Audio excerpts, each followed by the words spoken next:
કર્ણાવતી શહેર ભાજપ મહાનગરપાલિકા સદસ્યતા કાર્યશાળા યોજાઈ હતી।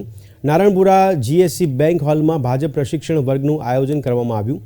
2 દિવસીય પ્રશિક્ષણ વર્ગમાં કર્ણાવતી મહાનગરપાલિકાના કાઉન્સિલરો અને પદાધિકારીઓ ઉપસ્થિત રહ્યા હતા।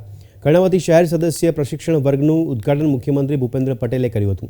મુખ્યમંત્રી ભૂપેન્દ્ર પટેલે કાર્યશાળામાં પદાધિકારીઓને માર્ગદર્શન આપ્યું હતું। આ કાર્યશાળામાં અમદાવાદના વિકાસની પ્રદર્શની યોજાઈ હતી।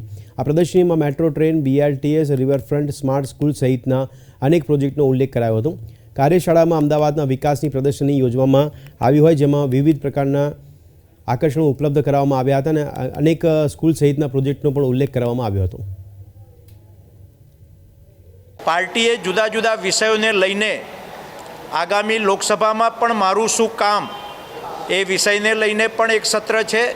સોશિયલ મીડિયા, કોર્પોરેટર, એની કાર્યપદ્ધતિ, એના હક્કો અને ફરજો, આવા વિષયોને લઈને આ અભ્યાસ વર્ગ યોજાયો છે અને આ અભ્યાસ વર્ગના માધ્યમથી આગામી સમયમાં માન્ય નરેન્દ્રભાઈ મોદીની ઉપસ્થિતિમાં રાજ્યો નક્કી કરીને એના મેયર, ડેપ્યુટી મેયર, આ પ્રકારેના એવી રીતે નગરપાલિકાના પ્રમુખ, ઉપપ્રમુખ, તાલુકા પંચાયતના પ્રમુખ, ઉપપ્રમુખ, એમના એ પણ અભ્યાસ વર્ગો યોજાવાના છે।